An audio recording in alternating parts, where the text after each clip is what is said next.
Semua dinantikan dengan sukacita saat-saat di mana sesuatu yang dinanti-nantikan akan terjadi.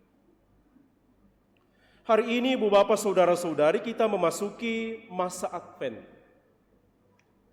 Tahun liturgi yang baru. Masa pesiarahan kita sebagai umat beriman menuju kepada datangnya Sang Penyelamat. Dan penyelamat yang kita janjikan itu, saudara-saudari, pasti akan datang. Sang Penyelamat yang kita harapkan itu pasti akan tiba waktunya. Karena itulah, saudara-saudari, inti dari masa Advent adalah menanti dengan penuh harapan datangnya Sang Penyelamat. Dan minggu pertama ini, hari ini, saudara-saudari, kepada kita digambarkan tanda-tanda yang menunjukkan datangnya Sang Penyelamat itu. Nabi Yeremia dalam bacaan pertama telah menggambarkan mengapa kita dengan sukacita dan penuh harapan menantikan saat Sang Penyelamat datang. Karena yang digambarkan adalah Aku akan menumbuhkan tunas keadilan bagi Daud.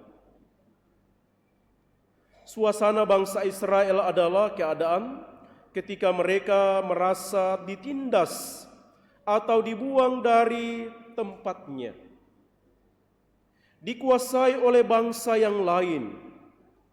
Dan karena itulah Yeremia hadir menggambarkan kepada mereka bahwa Aku akan menepati janji yang telah kukatakan kepada kaum Israel dan kaum Yehuda. Bukankah itu waktu atau saat yang menggembirakan untuk dinanti-nantikan? Bukankah saat keadilan dinanti-nantikan oleh semua orang? Bukankah saat Yehuda dibebaskan akan membawa sukacita dan kegembiraan? Kalau itu pasti terjadi, maka benar minggu pertama Advent adalah minggu pengharapan, menanti dengan sukacita datangnya Sang Penyelamat. Memang ada dua hal yang akan menjadi kriteria bahwa kita menantikan Sang Penyelamat itu. Supaya sama seperti dalam bacaan kedua, Rasul Paulus kepada umat di Tesalonika mengingatkan supaya mereka tidak bercacat, supaya mereka ada di dalam kekudusan, supaya tak bercacat dan kudus di hadapan Allah dan Bapa kita pada waktu kedatangan Yesus Tuhan kita bersama orang-orang kudusnya. Maka yang disampaikan oleh Yesus adalah supaya berjaga-jagalah senantiasa sambil berdoa, supaya kamu mendapat kekuatan untuk luput dari semua yang akan terjadi itu, dan supaya kamu tahan berdiri di hadapan Putra Manusia. Menanti dengan penuh pengharapan akan membuat kita menjadi orang-orang yang aktif. Kalau kita mahasiswa menantikan wisudanya, ia akan aktif mempersiapkan itu. Kalau dia tidak aktif, dia tidak akan diwisuda. Tidak pernah pergi kuliah, tidak pernah menyelesaikan tugas kuliah, tidak pernah belajar, bagaimana mungkin ia diwisuda? Maka menanti dengan harapan akan membuat kita menjadi orang-orang yang aktif. Aktif mempersiapkan diri supaya sungguh pantas dan layak menyambut datangnya Sang Penyelamat. Itulah yang akan kita isi selama masa Advent ini.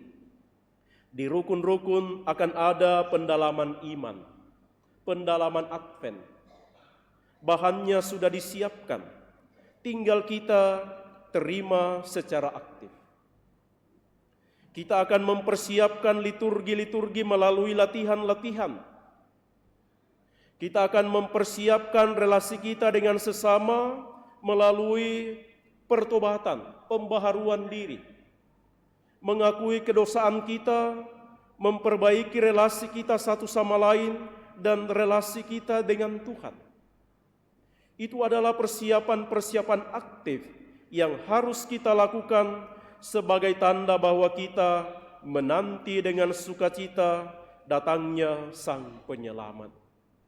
Mari kita mohon dalam perayaan Ekaristi ini, semoga kita menjadi orang-orang yang penuh pengharapan, meskipun ada tantangan, ada kesulitan, ada perjuangan, ada pengorbanan, tetapi kita mempunyai harapan Kristus akan datang menyelamatkan kita. Dan semoga kita menjadi murid-murid Kristus yang aktif terlibat di dalam menyongsong kedatangannya.